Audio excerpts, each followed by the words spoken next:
Welcome to the channel study to create. कुछ समय बाद अभी हम लोग बैक हुए हैं। दुर्गा पूजा के लिए कुछ गैप हो गया था और आते आते हम लोग कुछ नॉर्मल एक क्लास लिए थे, इसका हम लोग कुछ रिवाइज करा देना चाहते हैं। इसमें क्या ये है कि ये जो टॉपिक है ये मेनली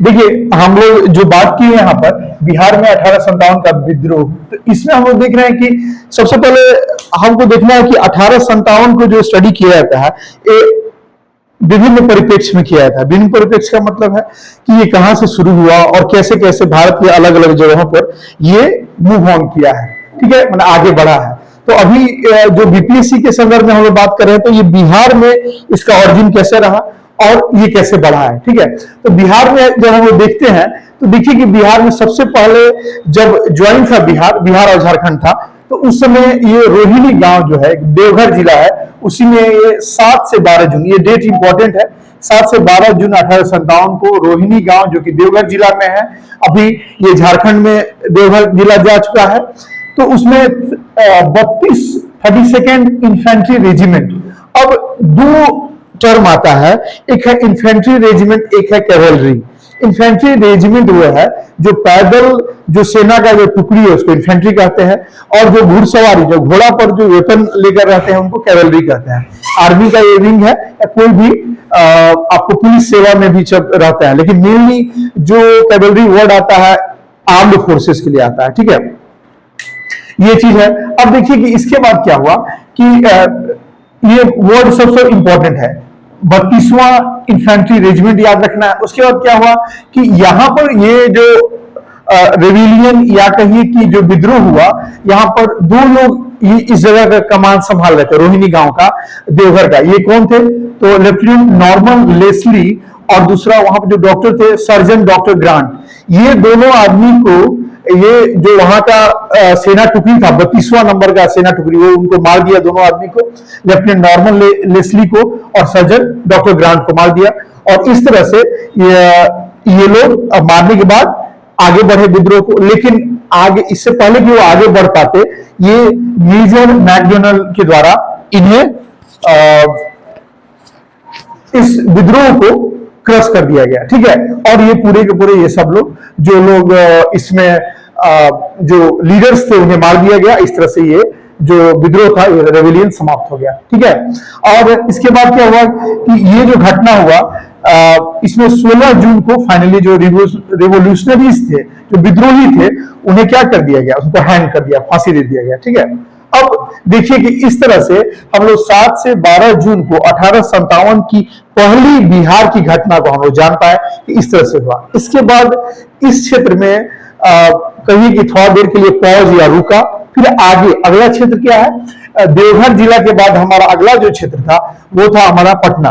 पटना बहुत प्रोमिनेंट आज भी है अपने बिहार में, या कहिए पूरे भारत में भी इसका पूरा महत्व है।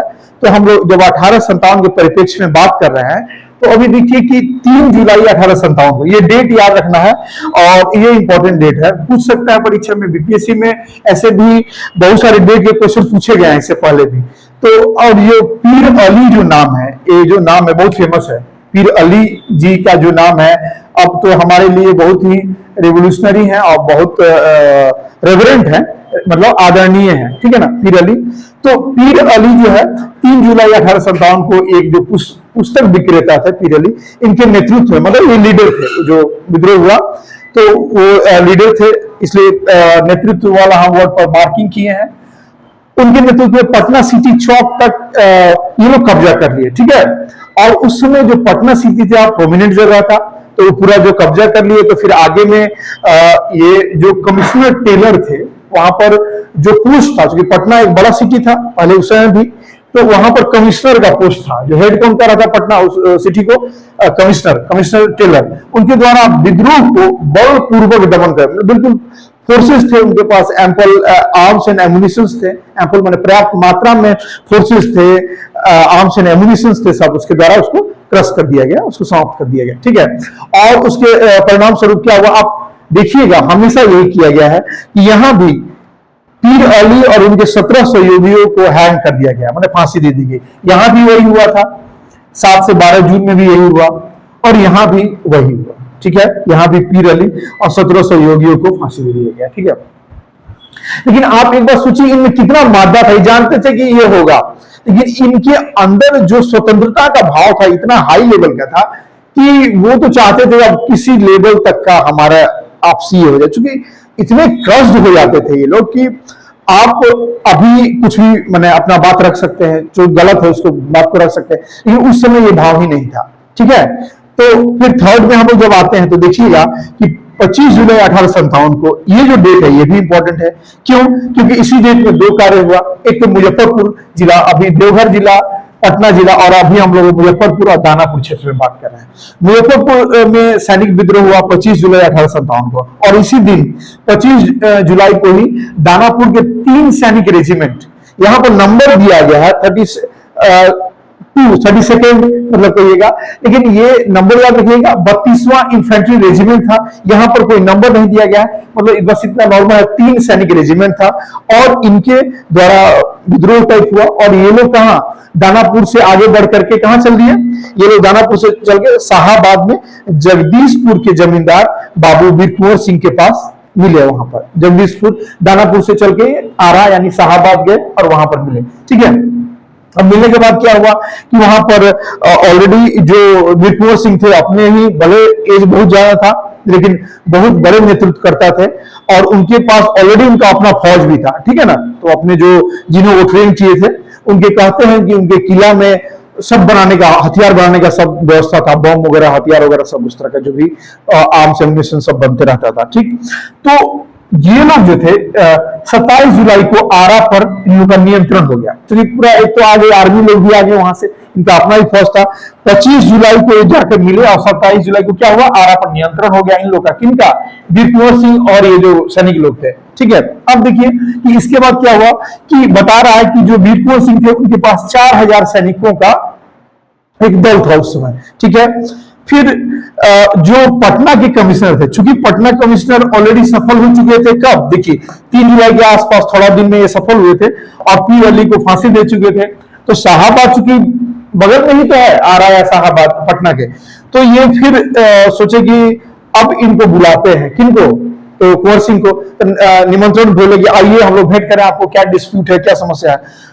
डिस्प्यूट तो उनको पूरे अंग्रेजी सरकार से ही था, वो क्या बताते बेचारे, तो वो नहीं आए, समझिए कि अगर हम गए तो हमको पकड़ के जेल में डाल देंगे लोग, तो ये नहीं गए, ठीक है। एक बार बीपीएससी में क्वेश्चन आया था कि ये वीर कुंवर सिंह कहां थे, पूछा गया था कि 1857 के विद्रोह के समय वीर कुंवर सिंह कहां थे।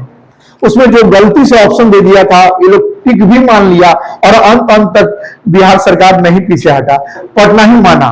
और उसको दलील क्या दिया था कि भले ही वीर कुंवर सिंह शारीरिक रूप से ये दानापुर में थे, लेकिन मानसिक रूप से, दानापुर आरा शाहाबाद, भले ही वीर कुंवर सिंह शारीरिक रूप से शाहाबाद आरा में थे, लेकिन मानसिक रूप से वीर कुंवर सिंह पटना में थे। इन लोगों का यही दलील था, और ये लोग आंसर बैक नहीं किया, ये माना, वो करेक्ट नहीं किया तो नहीं किया। अब एक क्वेश्चन में भाई वो बड़ा कह देगा कि हम प्रोफेसर हैं, पटना यूनिवर्सिटी के बड़े प्रोफेसर है, होगा उसका रिसर्च किए हैं, दिस दैट, जो भी पता।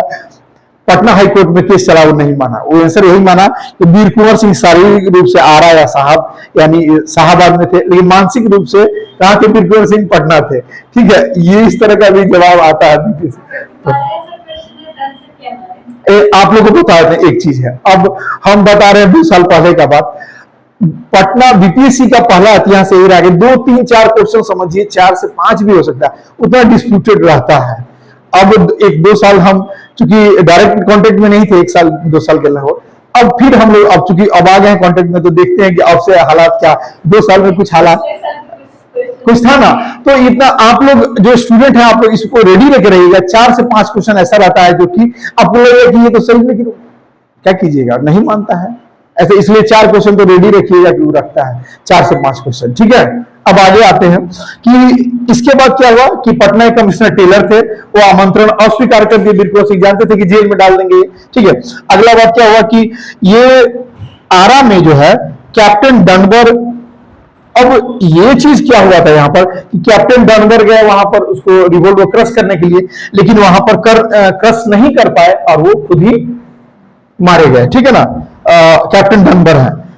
और देखिएगा कि यहां पर जब आगे बढ़े तो यहां पर एक क्वेश्चन हम ऑलरेडी बोले थे कि बीपीएससी में क्वेश्चन आता भी है कि कहां नहीं हुआ था, तो याद रखिएगा मुंगेर, उसमें ऑप्शन हमारा जो एक बुक है लुसेंट वाला बुक है, फेमस बुक है, उसमें क्वेश्चन बहुत बढ़िया बढ़िया भी है, तो उसमें देता है मुंगेर जिला, उसमें नहीं हुआ था। बाकी ये देखिए आज का गोपालगंज जो है पहले के सारण में ही था, कंफर्म।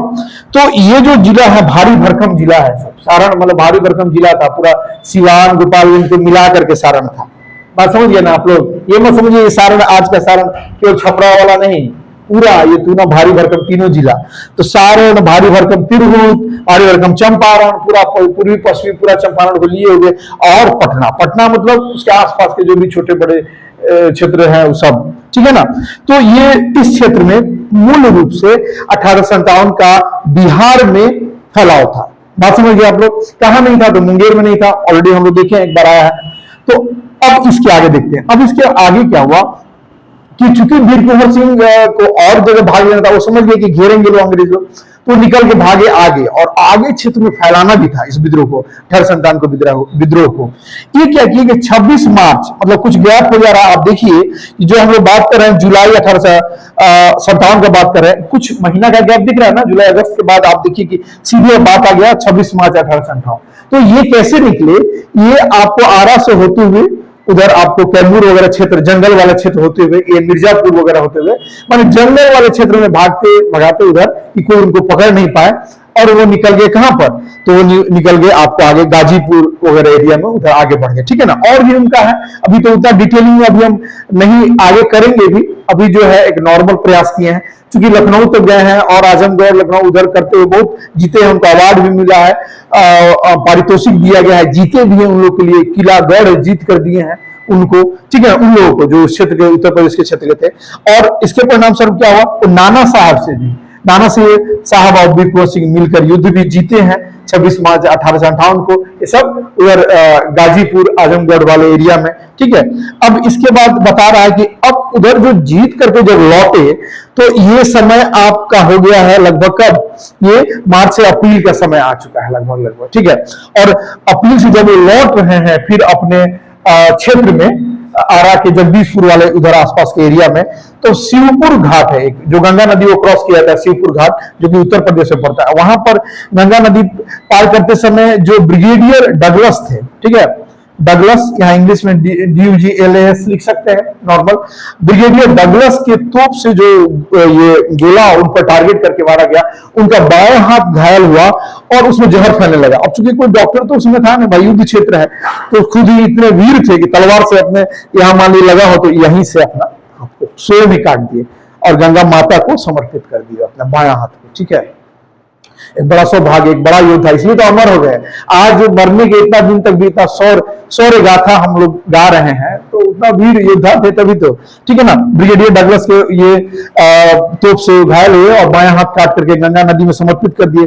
उसके बाद 23 अप्रैल 1858 को कैप्टन ली ग्रांट जो है ये यहाँ पर को हराए, चूंकि वो फिर आए, चूंकि अंग्रेज लोग सोचते थे कि इनको हरा देंगे, लेकिन ये बहुत बड़े योद्धा थे ना, छोटे मोटे कैप्टन के बस की बात नहीं थे, लेफ्टिनेंट कैप्टन इनको हरा नहीं सकते थे, उनका टुकड़ी उतना फोर्स नहीं था ना, ब्रिगेडियर टाइप लोग कहीं घेर पाए तब जाके उनको हरा पाए, क्योंकि अंग्रेजों लोग को नया था, उन लोग का एहसास नहीं था कि इस व्यक्ति में कितना दम। अब इतिहास हम लोग उतना पुराना जान रहे हैं तब ना समझ रहे, अरे भाई तो बहुत उन लोग को तो नया घटना हुआ, लगा होगा कुछ बदमाश होगा, सो पकड़ो, जो जिसको भेजना है भेज रहे थे, लेकिन उनसे कोई जीत नहीं पाया था, ठीक है।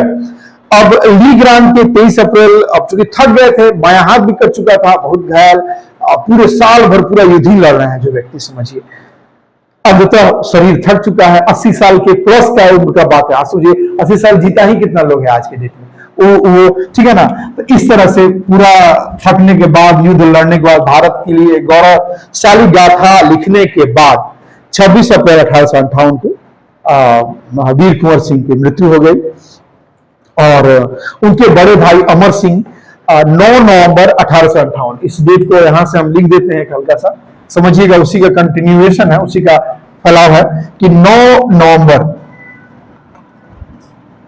1858। ऐसा इसलिए है क्योंकि महारानी विक्टोरिया का जो उद्घोषणा है, प्रोक्लेमेशन, ये इस समय था, इसलिए ये डेट 9 नवंबर 1858 तक जो है अमर सिंह, जो कि उनके भाई थे, वीर कुंवर सिंह के भाई अमर सिंह का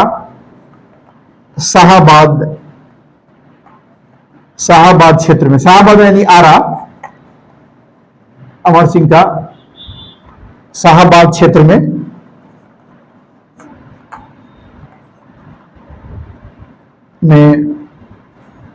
एक आधिपत्य या आधिपत्य ही कह दीजिए, क्षेत्र में आधिपत्य बना रहा, आधिपत्य बना रहा। ठीक है। अब इसके बाद हम वो जानते हैं, हम लोग लास्ट क्लास में डिस्कस की कि उसके बाद अमर सिंह कहां चले गए, नेपाल के तराई क्षेत्र में चले गए, गुरिल्ला टाइप युद्ध करते थे और उसी तरह से उनको बीच में पकड़ा है, जेल में ही उनकी मृत्यु हो गई। ठीक है। इस तरह से एक टोटल हमारा बिहार में 1857 का विद्रोह है, इस तरह से हम लोग कंक्लूड कर सकते हैं। ठीक।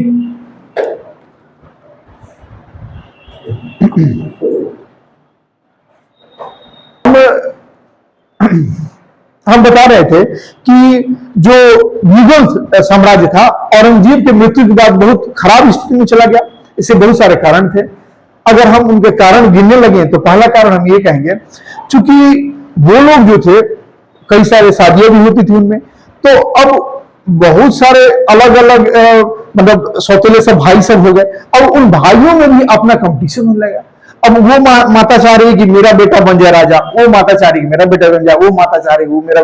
अब इस चक्कर से बहुत सारा अंदर में ही षड्यंत्र होने लगा। प्लॉट, अगर इंग्लिश में कहें तो प्लॉट जो है, इंट्रीग या दूसरा वर्ड कह सकते हैं इंट्रीग, माने आंतरिक षड्यंत्र को इंट्रीग, INTRIGUE, इंट्रीग स्टार्ट हो गया, आंतरिक षड्यंत्र शुरू हो गया। ठीक है। अब इस तरह से क्या हुआ, एक तो पहला कमजोरी होने लगा। मान लीजिए कि राज्य मजबूत कब रहता है, जब सब लोग एकजुट हो, पूरा सब लोग शासन के लिए उत्तरदायी हो। अगर आपस में ही लोग पैर खींचने लगे तो कैसे कोई आगे बढ़ेगा। पहला कारण ये। दूसरा कारण ये कि चूंकि केंद्रीय शासन धीरे धीरे राजस्व का भी थोड़ा कमजोरी होने लगा। क्यों? क्योंकि जब ये कुछ राजा ऐसे वहां पर आए जिनको कुछ मुख्य लोग ही उनको वहां पर नामांकित टाइप समझिए या चुनाते थे। एक ऐसे एक एग्जांपल बताते हैं, जैसे मोहम्मद शाह रंगीला टाइप थे। ये लोग को कुछ जैसे अली ब्रदर्स, अली ब्रदर का, अली बंधु का नाम सुने होंगे, वो लोग कुछ अंग्रेज वहां मतलब अंग्रेजों का प्रभाव तो अभी जस्ट हो ही रहा था धीरे धीरे, अभी उतना नहीं था, लेकिन कुछ जो मुस्लिम लोग थे उस तेज थे, सोचे कि चलो अभी हम लोग तो डायरेक्ट इनके बेटा नहीं है, जब ब्लड नहीं है तो दूर दूर के हटो लोग आगे, तो क्यों ना हम लोग किंग मेकर का रोल करें। किंग मेकर मतलब राजा बनाए, हम लोग डायरेक्ट तो राजा बन नहीं सकते हैं। तो वो लोग एक दूसरे के नहीं होता है, षड्यंत्र के थ्रू, इंट्रिग के थ्रू चाहते थे उसको जो ज्यादा योग्य है उसको रोक दो, किसी तरह 10 तरीका लगाकर उसको रोक दो, जो कम योग्य है उसको ऊपर बढ़ा दो। उससे क्या फायदा होगा? तो हम लोग जो चाहेंगे वही होगा।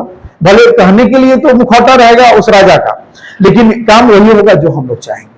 तो ऐसे बहुत एक कुख्यात ही कहिए, विख्यात तो क्या कहिएगा, अली बंधु का नाम है, इसको इंग्लिश में अली ब्रदर्स कहते हैं, वो लोग हुआ।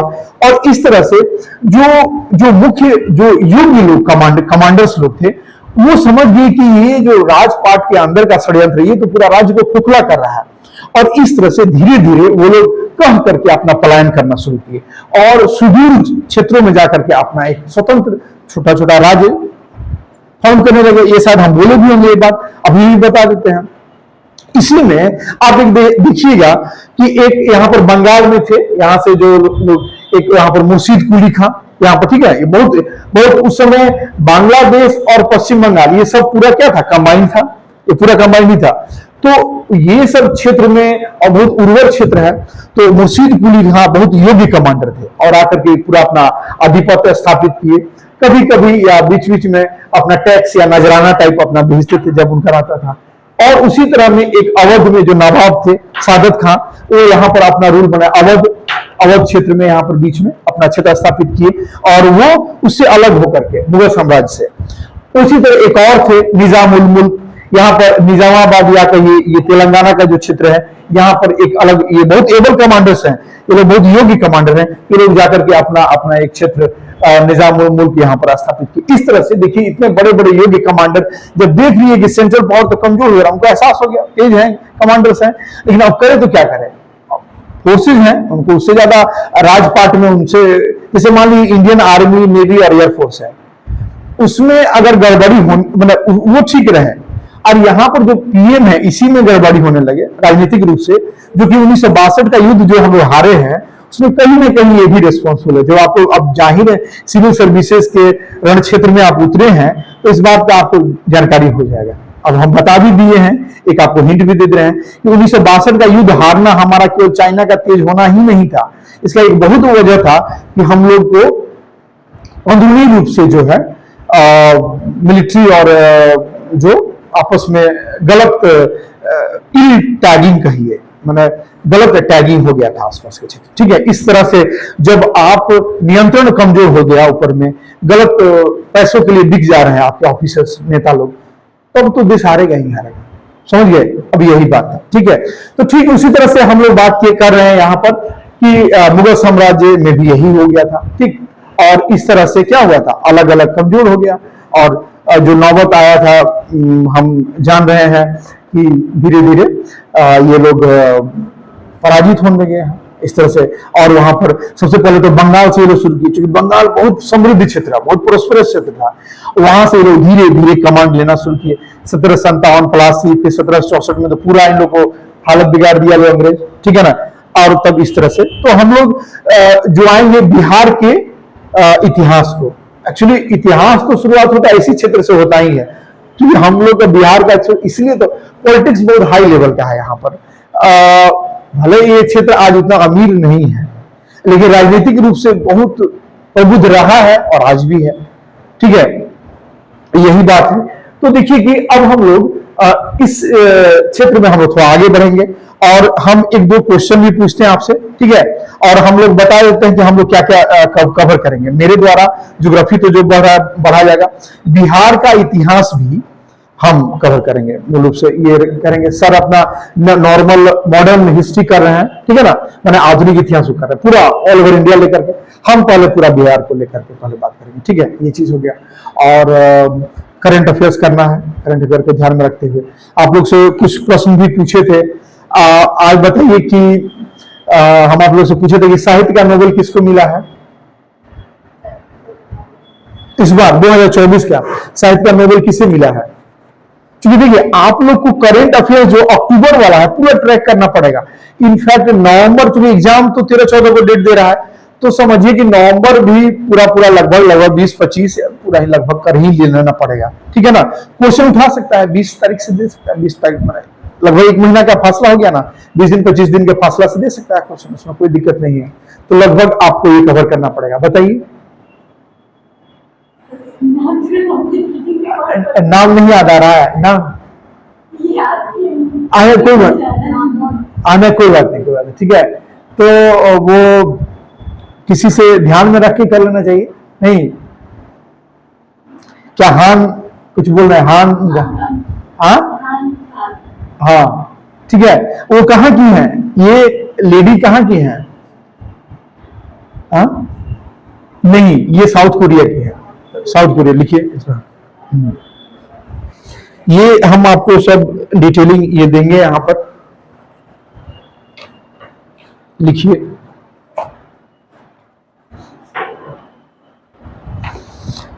सारा जो नोबेल पुरस्कार मिला है ना, इसको भी कवर किया जाएगा। लिखते हैं, हाँ जी, ये आज ऊपर टॉपिक यहां दे देते हैं।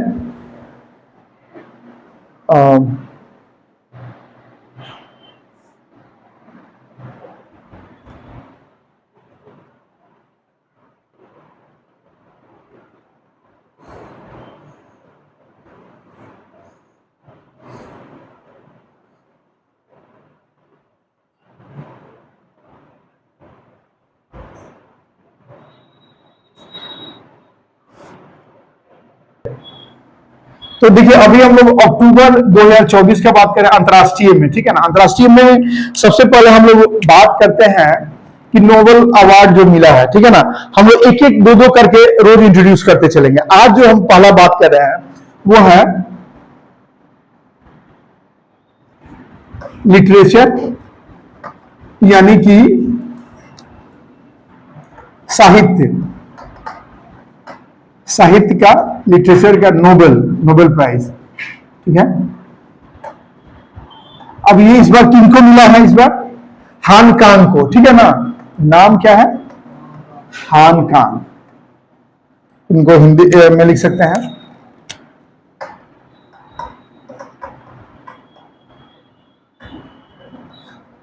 ये कहां की है? साउथ कोरिया की है, ठीक है। और एक और आज करते हैं फिर दो दो करके, क्योंकि नोबेल पुरस्कार सारा मिल चुका है, ठीक है। एक जो दूसरा हम लोग बात कर लें, अब बाकी फिजिक्स में भी दो आदमी को मिला है, जॉन एच हॉपफील्ड और जॉफ्रे ई हिंटन। दूसरा क्या है कि फिजिक्स का नोबेल अवार्ड मिला है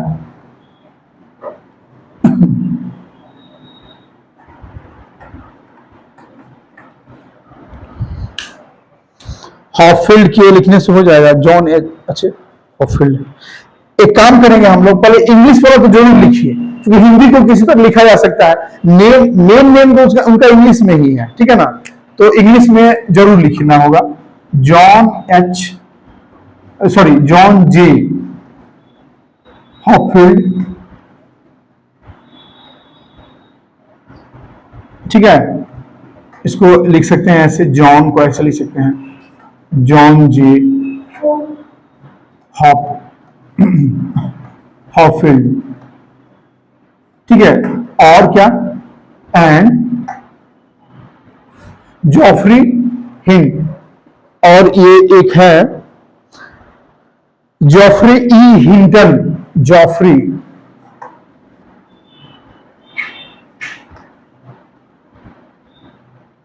ई हिंटन। याद कीजिएगा, इनके स्पेलिंग थोड़ा सा ध्यान में रखिएगा कम से कम। अगर नहीं हो तो ये मेन चीज, ये की याद रखिएगा, जैसे हॉपफील्ड याद रखिए, हिंटन याद रखिएगा, ठीक है ना। क्योंकि इससे समझ, ये तो जैसे हो गया कि जॉन तो बहुतों का नाम हो सकता है, लेकिन हॉपफील्ड सबका नाम नहीं रहेगा। तो मेन कोर क्या याद रखिएगा? हॉपफील्ड याद रखिएगा और जेफरी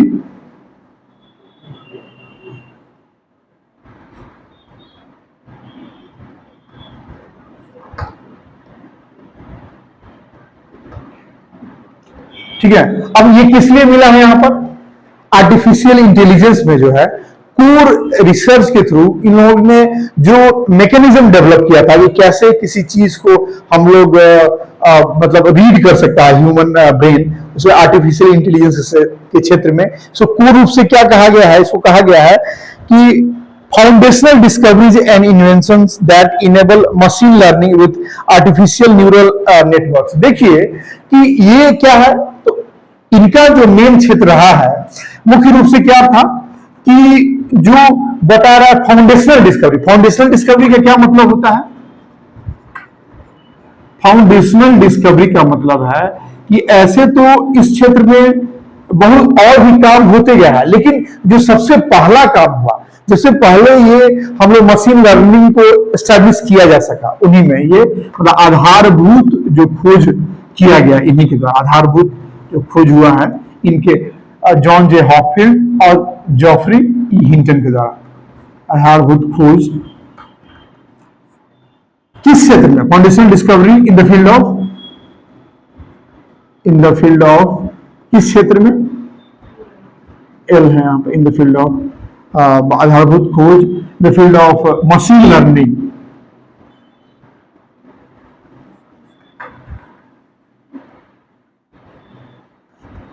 ये देखिए कि आज का बहुत इमर्जिंग ये सेक्टर है, मशीन लर्निंग जो है ना, बिल्कुल उसी तरह काम करता है जैसे ह्यूमन ब्रेन। आप समझिए कि अगर कंप्यूटर को समझना हो तो ह्यूमन को जितना बढ़िया से आप समझने लगिएगा तो कंप्यूटर को भी समझने लगिएगा। मान लीजिए हम लोग कोई कार्य कैसे करते हैं, हमारे माता पिता समझाते हैं कि देखिए बाबू आप यहां मत जाइएगा, ये ठीक नहीं है, तो ये कार्य मत कीजिएगा, हम लोग भी कर लेते हैं। अब हम बड़े होते हैं तो ठीक है, एक तो माता पिता का स्टोरेज है, हम देखते हैं कि अच्छा ये तो माता पिता बोलते थे कि यहाँ नहीं जाने के लिए, उसके बारे में जानकारी भी इकट्ठा करते हैं, समझते हैं कि अच्छा क्यों नहीं जाना चाहिए। अगर हमारी जानकारी उनके उस चीज से एक्सेल करती है तब तो हम लोग अपना विचार रखते हैं, अदरवाइज उन्हीं का बात मान लेते हैं। तो मशीन लर्निंग सेम इसी पैटर्न पर काम करता है कि आप जितना इंफॉर्मेशन उसको इनपुट दिए पहले तो उसी पर काम करेगा। अगर जैसे जैसे उसमें डेटा बहुत ज्यादा फीडिंग होते जा रहा है, जैसे जैसे डेटा फीडिंग होते जाएगा, वो फिर उस तरह से अपना भी नहीं होता है कि 10 तरह का एक ही चीज पर 10 तरह का व्यू आ गया, फिर उसको प्रोसेसिंग करके फिर अपना एक मशीन अपना राय बनाएगा उस तरह से। इस लेवल में जानबूझ को उसको डेवलप किया जा रहा है और इसी कहा जा रहा है कि कॉम्प्लेक्स न्यूरल नेटवर्क। क्या कहा जा रहा है कि यहां पर मशीन लर्निंग जो हो रहा है उसमें कॉम्प्लेक्स न्यूरल नेटवर्क,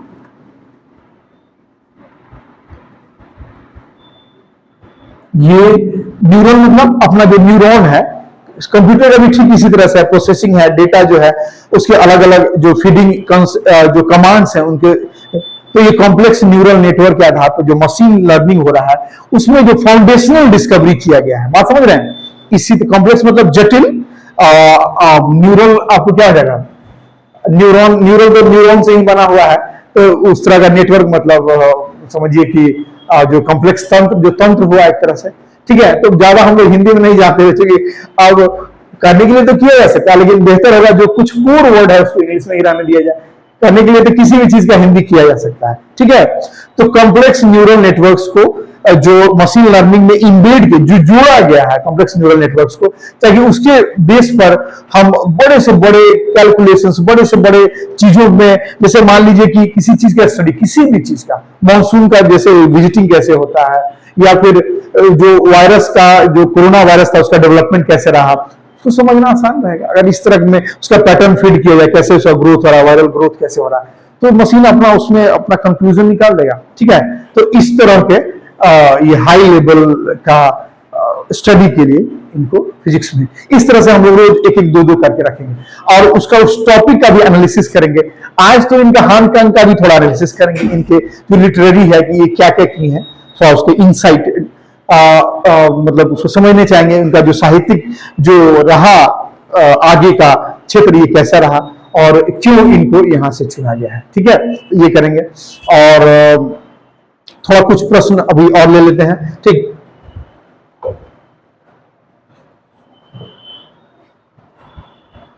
ये समझ पाए आप लोग, इसको ध्यान में रखिएगा, क्योंकि अब जो क्वेश्चन आएगा केवल ये नहीं आएगा किनको मिला है, क्यों मिला है, उसमें क्या वर्ग रहा है, इसको ध्यान में रखना होगा, ठीक है। और इसका और जो कुछ है, जैसे हम लोग एक साइंस टेक को भी बढ़ाना होगा यहाँ पर। साइंस टेक में जैसे कि हम बात कर लेते हैं साइंस टेक के कुछ चीजों की क्वेश्चन जो देखे हैं बहुत बढ़िया लेवल से पिछले साल, अचानक से जो लेवल और 6वीं से 69वीं का लेवल था बहुत जम था, बहुत ज्यादा जम था। साइंस से अचानक साइंस इनटेक आ गया इसमें, हाँ उसमें साइंस से साइंस टेक की तरफ चला गया, ठीक है, टेक्नोलॉजी की तरफ चला गया, ठीक है। तो ये बढ़िया ही चीज है हम लोग के लिए।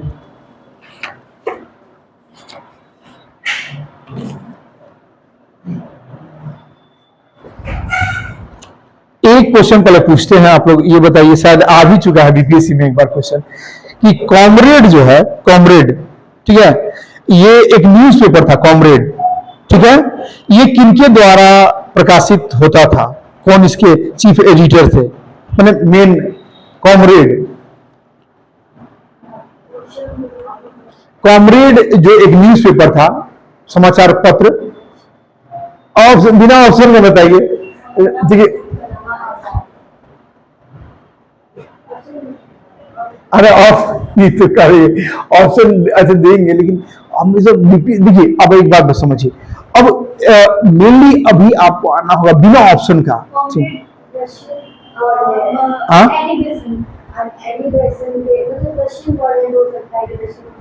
अच्छा एक और बुक इनका बता देते हैं, कॉमरेड किस भाषा में प्रकाशित होता था, ये इंग्लिश का न्यूज़पेपर था कॉमरेड, और इन्हीं का जो था एक उर्दू न्यूज़पेपर था नाम था हमदर्द। हमदर्द जो था इन्हीं का, आप लोग कल हमको लिखिए, नोट डाउन कीजिए, आप लोग इस बारे में हमको बताइएगा, ठीक है। कि कॉमरेड और हमदर्द दोनों समाचार पत्र था, एक ही आदमी का था, बहुत अच्छे, भारत के बहुत बड़े क्रांतिकारियों में से ये थे।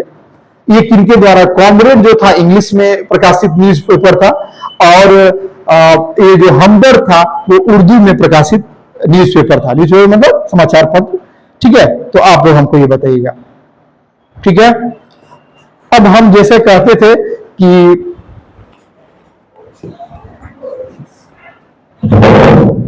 एक थोड़ा सा हल्का सा इधर इसको, हाँ बस, जैसे कि आपको बोलते थे कि हम 5 क्वेश्चंस रखेंगे रैपिड में, ठीक है ना। एक समझिए क्वेश्चंस तो एम्पल अमाउंट होगा, जैसे अमाउंट हम लोग चलते भी चलेंगे, एक छोर से चलते चलेंगे। आप क्वेश्चंस के लिए समझिए कि आप लोग रेडी रहना पड़ेगा, क्योंकि तभी जाके पूरा कवर हम लोग करेंगे, ठीक।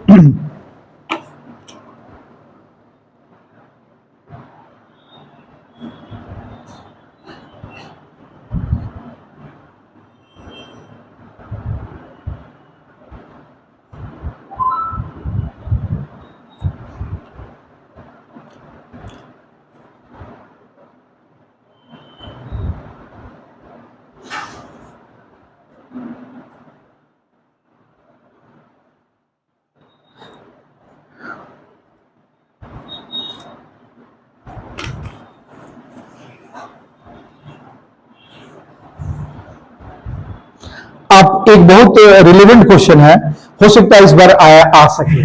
हम क्यों बोल रहे हैं, इसका वजह है कि पटना से गया के उधर डूबी एक जगह है। अभी सरकार एक प्रोजेक्ट दी है कि कुछ ही समय में पटना डूबी प्रोजेक्ट को पूरा कर देने के लिए एक 6 लेन टाइप में चौड़ीकरण हो रहा है, 4 लेन या 6 लेन हो रहा है, ठीक है ना। 6 लेन हो रहा है ना, 6 लेन। तो पटना डूबी प्रोजेक्ट को उसको मतलब पूरा करना है, बड़ा सा बढ़िया ये प्रोजेक्ट है। तो आप लोग को बताना है, आप लोग को इतना समझा दिए, ये 2 या कुछ ही महीना में इसको पूरा कर देना है, क्योंकि बहुत काम हुआ है, कुछ ही महीना में इस प्रोजेक्ट को या भूमि अधिग्रहण करते हुए आगे पूरा करना है। बहुत सारा काम हुआ भी है इसमें। आप लोग को बताना है, प्रश्न ये है कि पटना डोभी जो क्षेत्र हुआ उस पर एनएच होकर गुजरता है, ये एनएच संख्या कितना है। पटना से डोभी जाने वाला जो एनएच है, जैसे अपने गोपालगंज से एनएच 27, पहले 28 था, 27 जा रहा है, उसी तरह से पटना से डोभी जाने वाला जो एनएच है वो संख्या कितना है।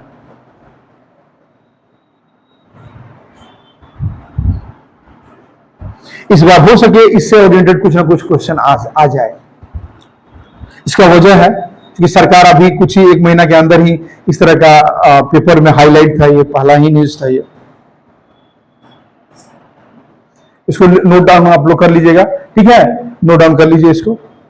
इसकी लंबाई टोटल है इस नहीं 130 किलोमीटर। कितनी लंबाई है, 130 लिखिए आप लोग, 130 किलोमीटर लंबाई है। और जो एनएच संख्या कितना है, 83 है बाबू, कितना है, 83, नेशनल हाईवे नंबर 83 है।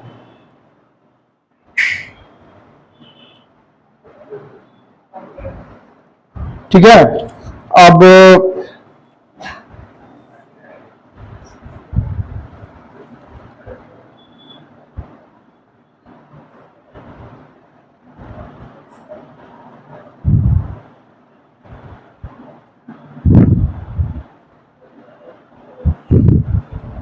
एक बात बताइए आप लोग कि अब्दुल बारी पुल किस नदी पर है। अब्दुल बारी पुल, अब्दुल बारी पुल, इसका एक नाम और है,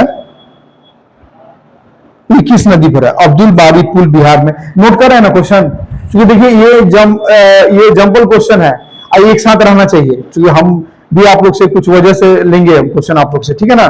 क्योंकि एक जगह रखिएगा, पूरा का पूरा एक कलेक्शन है, क्योंकि ये मिक्स क्वेश्चन है, अलग अलग क्षेत्र से बोल रहा है।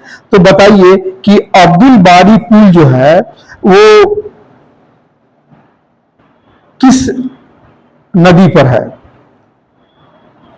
इसका दूसरा नाम है आपको कोइलवर पुल, भी इसका नाम है दूसरा, कोइलवर पुल, ठीक है। ये सोन नदी, ठीक है ना। अब्दुल बारी पुल इसका मूल नाम है, इसको लोग कोइलवर नदी भी वहां पर ये है, इसका मेन है सोन नदी, इसको कहते हैं, ठीक है।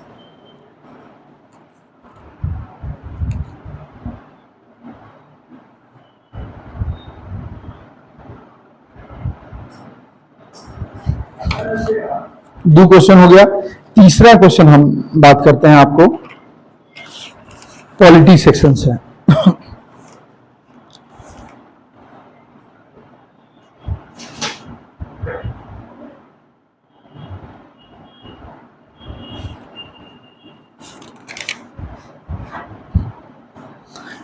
आप बताइए, बिहार में सर्वप्रथम 1947 के बाद, बिहार में सर्वप्रथम 1947 के बाद राष्ट्रपति शासन कब लगाया गया था?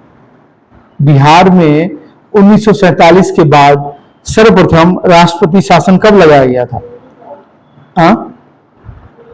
नहीं, उससे पहले ही लग चुका था।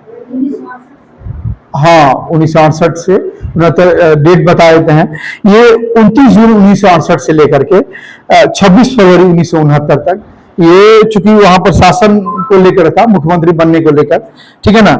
उसके पहले भोला पासवान शास्त्री थे। उसके बाद जब समाप्त हुआ ये राष्ट्रपति शासन, तब सरदार हरिहर सिंह बने थे, ठीक है ना।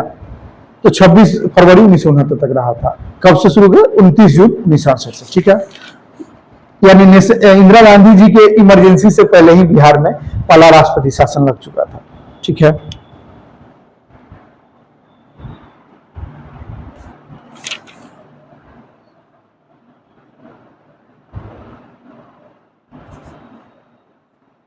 ये तो सिंपल क्वेश्चन है, शायद आप लोगों को पता हो कि स्वतंत्रता प्राप्ति के बाद बिहार के प्रथम राज्यपाल कौन थे? स्वतंत्रता प्राप्ति के बाद भारत जब स्वतंत्र हो गया, उसके बाद बिहार राज्य के प्रथम राज्यपाल कौन बने थे? फेमस है, जयराम दास दौलत राम। हाँ, ये रहता है नॉर्मल, ठीक टिक लगा देते आप लोग, लेकिन फिर भी जानना जरूरी है चीजों को, ठीक है ना। आप लोग को प्रयास क्या करना है कि मतलब टिक के भरोसे नहीं, ठीक है। सारे स्टूडेंट को बोल रहे हैं हम, पहले आपको एग्जैक्ट पर 99% एक्यूरेसी पर जाइए, ठीक है। तब लास्ट में तो वो तो रहता ही है भाई, नहीं बन रहा है तो क्या करना है, तब तो कुछ ना कुछ जो पढ़े उसके अनुसार, लेकिन पहले रखिए कि 99.9 हमको जो पढ़े उस पर आ जाए, उस इतना मेरा दायरा इतना बड़ा हो, एम्बिट इतना बड़ा हो, उस दायरा में आ जाए, ठीक है। तो जयराम दास दौलत राम रहे। एक सिंपल क्वेश्चन, सिंपल तो नहीं कहेंगे क्योंकि इसमें हम श्री कृष्ण सिंह जो बिहार के प्रथम मुख्यमंत्री थे, वो कब से कब तक रहे थे? केवल वर्ष बता दीजिए। ठीक है, 1946 सही है। से 30 मार्च 1946 या 1946 कहिए, से लेकर कब, किस साल तक, ये इंपॉर्टेंट है।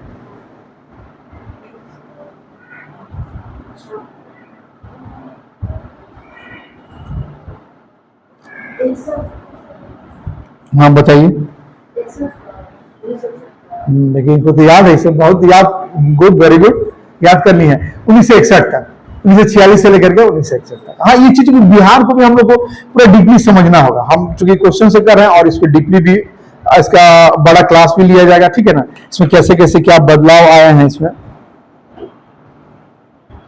और एक और, जब इतना बात कर ही रहे हैं तो एक और क्वेश्चन रख लीजिए कि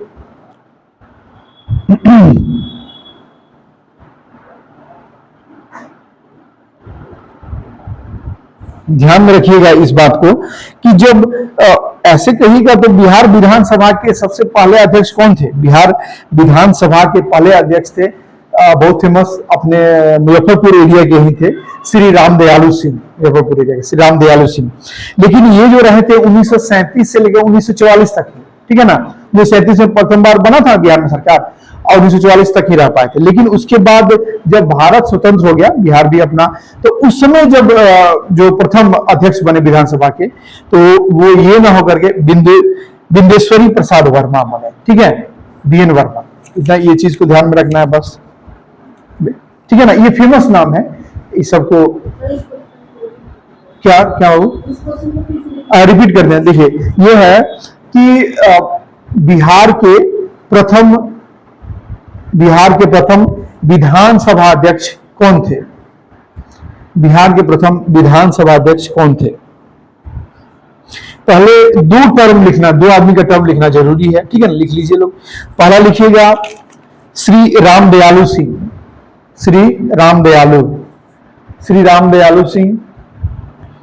ये 1937 से 1944 तक लिख लीजिए। बीच बीच में हटे भी लोग, जब कांग्रेस अपना नहीं इस्तीफा दे दिया तो हट भी गए थे लोग। लेकिन फिर उसके बाद ये भी अंग्रेज के अधीन ही हम लोग 1944 तक रहे थे।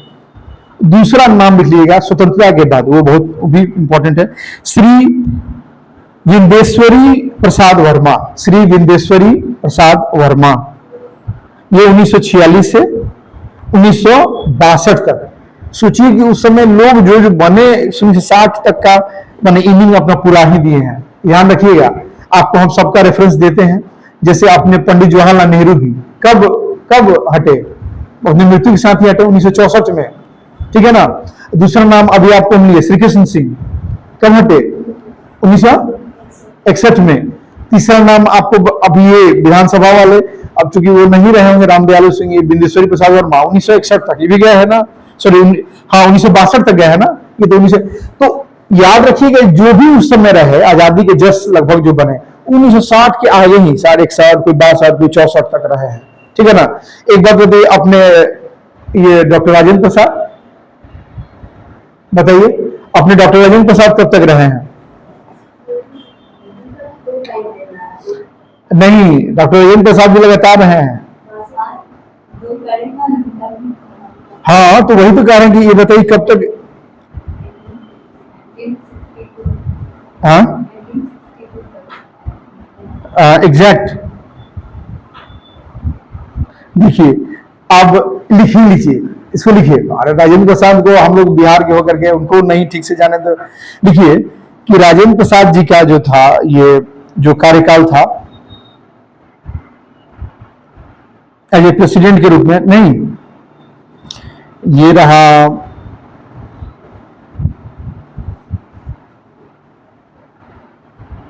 इनको भारत रत्न भी मिला है, पता है आपको? हाँ कब मिला इनको, राजेंद्र प्रसाद को भारत रत्न? आप लोग कोई बता सकता है? और बोलिए।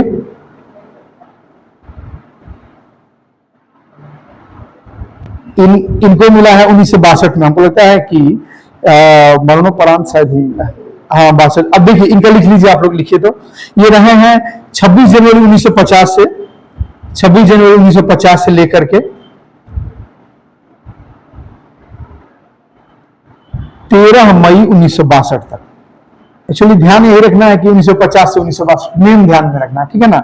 और उनको भारत रत्न भी उसी साल मिला है, कब मिला है? 1962 में ही। तो एक्चुअली एक बार हमको बस रेफर करना है, पोस्टुमसली मतलब मृत्यु के उपरांत ही शायद इन्हें,